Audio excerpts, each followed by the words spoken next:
My wife swore she loved only me. Then I found a list in her journal, a list of names.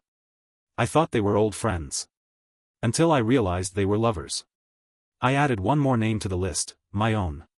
When she found the journal open on our bed, she screamed, "You went through my things?" I calmly replied, "So did they." We had been together for 15 years, married for 12. 2 kids. A house in Logan Square, Chicago. Stability. Or so I thought. I wasn't the type to snoop. Never needed to. My wife, let's call her Sarah, always told me everything. At least, that's what I believed. She was affectionate, present, the kind of wife who still held my hand when we walked down the street. The kind who left little notes in my lunch. It wasn't perfect, but it was ours. Then one night, I found the list. Looking back, there were signs. I ignored them. The sudden late nights at work. The random girls' trips with friends I never met. The way she guarded her phone like it held national secrets. If I even glanced at it, she'd pull it away with a laugh. Work stuff. Boring. At first, I believed her. Why wouldn't I? She wasn't some distant, cold wife who acted like I didn't exist. She kissed me goodnight, told me she loved me every day. She still let me hold her. She still called me, babe. So I convinced myself she just needed space. That maybe work was stressing her out. That I was just being paranoid. Then the phone calls started. I'd walk into the room, and she'd end the call immediately. Always with a fake excuse. Oh, that was just Vanessa. Oh, I was just checking on my mom. Oh, nothing important. But the way she looked at me after, like she was waiting for me to question her, made something in my gut feel wrong. I didn't push. Until I did. She always kept a journal. I never touched it. Never even opened it. She used to write poetry when we were younger, stuff about love and heartbreak and all that dramatic shit. It wasn't my thing, but she loved it. One night, she left it on the coffee table. She had gone to bed early. Kids were asleep. I was watching TV. I don't know why, but something about the way it was just there made my stomach twist. I told myself I wouldn't look. Then I did. And there it was. A list of names. I almost laughed at first. Thought maybe it was a guest list for something. Old friends? Coworkers? Some weird list of characters for a story she was writing? But then I saw dates next to the names. And hotel names. And little symbols beside some of them. Some had stars, others had check marks. A few had small X's. I flipped the page. More names. More dates. More proof that I was an idiot. Then I saw my own name. At the bottom. No date. No symbol. Just my name. I don't remember how long I sat there staring at it. My ears were ringing. My heart was pounding so hard I thought I might pass out. Then I closed the book. Got up. Walked to our bedroom. And placed the journal open on our bed. She found it the next morning. I was already awake, sitting at the kitchen table with my coffee. My hands were steady. My mind? Not so much. I heard her gasp from the bedroom. Then, you went through my things? Not I'm sorry. Not I can explain. Just, you went through my things? I didn't move. Didn't say anything. Just waited. She stormed into the kitchen, journal clutched against her chest like I had just read her diary from middle school instead of a detailed log of her affairs. Her voice shook. Why would you invade my privacy like that? I finally looked up at her. Met her eyes. So did they. She went still. Her face drained of color. And in that moment, I realized something. She wasn't scared because she was caught. She was scared because she didn't know how much I knew. I let the silence stretch between us. She opened her mouth, closed it, then tried again. It's not. I stood up. Walked past her. Left her standing there. Because there was nothing left to say. I left her standing there, but the conversation wasn't over. She followed me. Of course, she did. Wait, just, can we talk? Her voice was sharp, desperate. I kept walking. Up the stairs, into the bedroom, straight to the closet. I pulled out a suitcase. That's when she panicked. Her hands flew to my chest, shoving me. No, don't do this, please. I didn't even feel it. I turned, slow and steady, looking her in the eyes. Who are they? Her mouth opened, then closed. Like she had to think about it. That was answer enough. I nodded once. Okay. I turned back to the suitcase. She grabbed my arm. It's not, God, just talk to me. I yanked away so hard she stumbled. Talk? My voice was low. Even. Too even. You want to talk now? Her lips trembled. Her eyes glistened. For a second, just a second, I saw the woman I married. The woman I built a life with. And then I remembered. The names. The hotels. The symbols. She wasn't the woman I married anymore. I exhaled through my nose. Start talking, then. Her breath hitched. I don't know where to start. Try starting with the first name on the list. Silence. Then, I never wanted to hurt you. I laughed. Actually laughed. It was ugly and dry and hollow. She took a step closer. It wasn't, it was just what? I cut her off. Just fun? Just some stupid game? She swallowed hard. It wasn't about love. I felt something crack inside me. Then what the hell was it about? She bit her lip. I don't know. Wrong answer. I grabbed the journal off the dresser and flung it onto the bed. Pages fluttered open, exposing the truth she wanted to keep hidden. You know what this looks like, Sarah? I asked, my voice sharp. It looks like a schedule. Like a damn roster.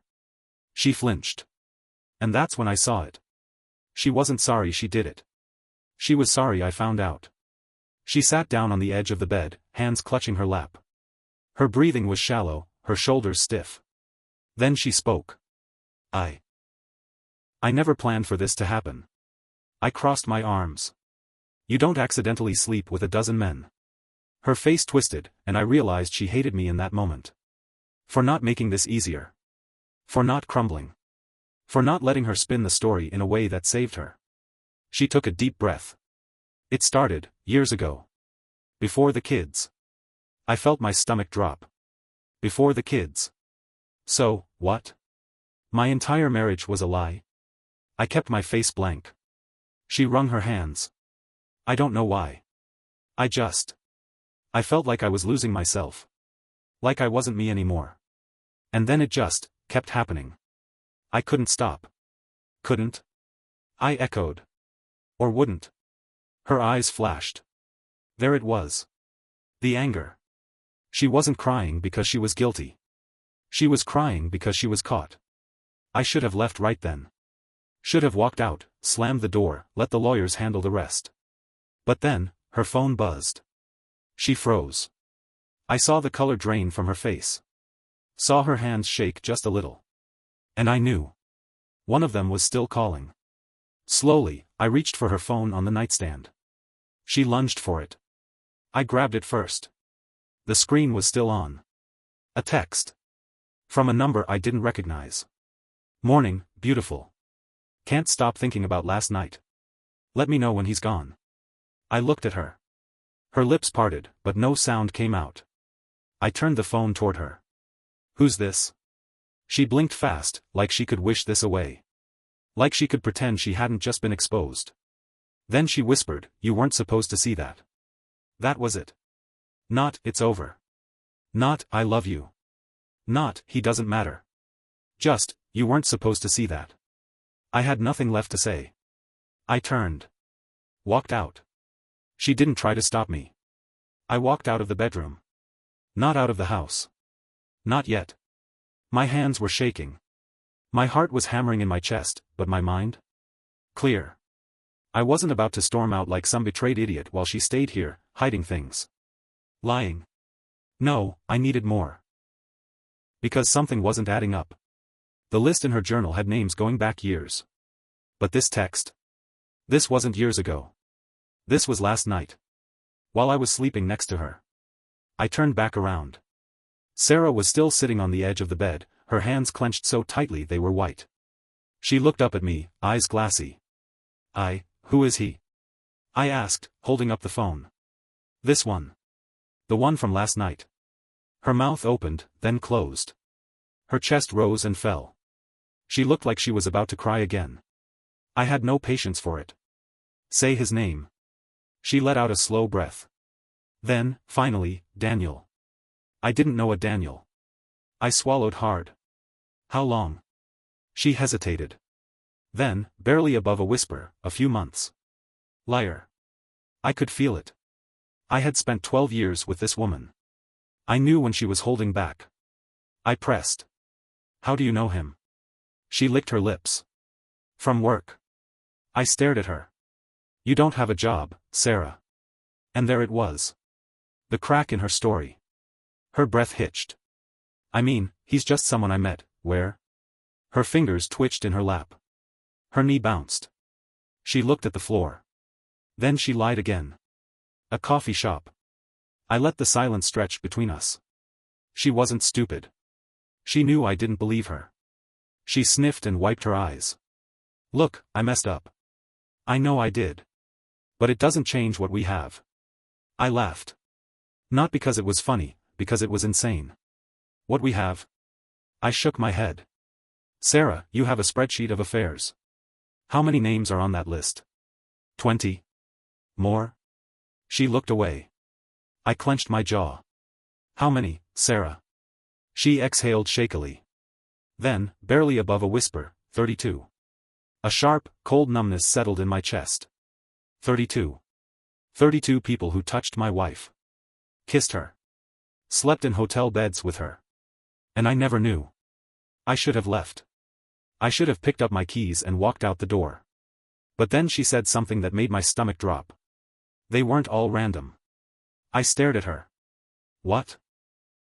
Her lip trembled. She swallowed hard. Then, you know some of them. A deep, sick feeling curled in my stomach. I took a step forward. Who? She shook her head fast. No, don't, please, don't make me say, who? Her breath hitched. She squeezed her eyes shut. Then she whispered a name. I felt my stomach flip. My best friend's name. I took a slow step back. The room felt too small, the walls closing in. Ethan? My own voice sounded foreign. She nodded, covering her face with her hands. It was a mistake. It was just once. Once. Like that made a difference. Like that made it any less of a betrayal. I clenched my fists so hard my nails dug into my palms. When? She shook her head again. It doesn't matter, when? I roared. Her shoulders jerked. She was sobbing now. But I didn't feel sorry for her. Then, through her tears, she whispered, a month before our wedding. Something inside me shattered. I felt like I was floating. Disconnected from my own body. From the room. From the woman crying in front of me. Before our wedding. So when I was standing up there, saying I do in front of all our family and friends, he was there. He stood beside me. As my best man. And he was sleeping with my wife. I turned around and walked out of the room before I did something I'd regret. I didn't know where I was going. Just needed to get away from her. I ended up in my office. Closed the door. Stared at the wall. But the thoughts kept coming. How many more were people I knew? I had barely processed Ethan's name, but what if there were others? Someone from work? A neighbor? A relative? A sickening thought hit me. I grabbed her phone again. Opened the texts. And then, I saw it. Daniel's number wasn't just in her messages. It was in her contacts. With a last name. A last name I recognized. My brother's. I stared at the screen. The name burned into my mind like a brand. Daniel Carter. My brother. I felt like the air had been knocked out of my lungs. My grip on the phone tightened so hard my knuckles ached. No. No. Not him. Not my own flesh and blood. I turned and stormed out of my office. My feet barely touched the ground as I moved back toward the bedroom. Sarah was still sitting on the edge of the bed, face buried in her hands, shaking with sobs. She looked up when I entered, eyes swollen, mouth trembling. I held up the phone. Daniel. Her breath hitched. Say it, I ordered, my voice a low growl. Say his full name. She swallowed. Say it. Tears streamed down her face as she whispered, Daniel Carter. I had never wanted to break something so badly in my entire life. I took a step toward her. She flinched. Good. I was done being the fool. When? My voice was ice. Sarah shook her head, her whole body trembling. Please, when? She let out a shaky breath, gripping the sheets beneath her like they could save her from this. Then, finally, she whispered, 2 years. My vision blurred. 2 years. While we were married. While we were raising our kids. While we were sitting at the same dinner table as a family. I felt something inside me snap. You sat there, I hissed. Every holiday. Every birthday. Every family dinner. You sat across from me, across from him, and I couldn't even finish the sentence. Sarah sobbed harder. I didn't want to hurt you, then why the hell did you do it? I shouted. Why him? Why my brother? Her face twisted in agony. I don't know, she cried. I felt trapped, I felt like I was losing myself, I let out a bitter laugh. So you found yourself in my brother? She sobbed into her hands. Disgust twisted in my gut. I had spent years building a life with this woman. Years. And all along, she had been tearing it apart, piece by piece. And my own brother helped her do it. I needed answers. I needed to see him. I stormed downstairs, grabbing my keys. I heard Sarah running after me. Wait. Please, where are you going? She sobbed. I didn't answer. I couldn't. I got into my car and drove. 20 minutes later, I was standing in front of my brother's house in Lincoln Park. I didn't knock. I pounded. After a few seconds, the door opened. And there he was. Daniel. My baby brother. The guy I protected from bullies when we were kids. The guy who stood beside me at my wedding. The guy who swore he would always have my back. And the guy who was sleeping with my wife. His eyes widened when he saw me. Hey, man, I didn't let him finish. I punched him. His head snapped back, and he stumbled against the doorframe. Jesus, he gasped, holding his jaw. I stepped forward, fists clenched. 2 years, Dan. 2 years. He swallowed hard. His face was pale. Listen, you were my brother. My voice shook. You were supposed to have my back. You were supposed to be my family. He looked down. I never meant. I grabbed his shirt and shoved him against the doorframe. You never meant. You never meant to betray me. You never meant to sleep with my wife. He let out a ragged breath. I messed up, okay? I didn't think it would go this far. I laughed. Cold, bitter, empty. You didn't think screwing my wife for 2 years would go this far? He ran a hand through his hair. I didn't know how to stop. I shoved him again. You don't accidentally sleep with someone for 2 years, Dan. Silence. Then, quietly, she told me you knew. I froze. My hands fell from his shirt. What? He exhaled, shaking his head. She told me you knew. She said you guys had an open thing. That you were okay with it. My stomach twisted. Sarah told him I knew. That I was okay with it. I almost laughed. Almost screamed. Almost punched him again. Instead, I just whispered, get out of my face. I didn't go home. I drove. 4 hours. I don't even remember where. I just knew I couldn't go back. Not yet. When I finally pulled into the driveway, it was late. The house was dark. But Sarah was awake. Sitting at the kitchen table. Crying. I stood in the doorway, staring at the woman I had spent 12 years loving. She looked up at me. I'll go to my mom's, she whispered. I didn't answer. She wiped her face. I'm sorry. I swallowed. It didn't matter anymore. She stood up. Walked past me. And just like that, she was gone. The divorce was ugly. Messy. She tried to fight for the house. Tried to claim she deserved half of everything. She got nothing. I kept the kids. She moved across the city. Alone. Daniel? I haven't spoken to him since that night. People say time heals all wounds, but I don't know if that's true. Some wounds? They just leave scars. Sometimes, I think about that journal. About the names. The symbols. The fact that I was just another entry on her list. But at least now, I know the truth. And I'm finally free.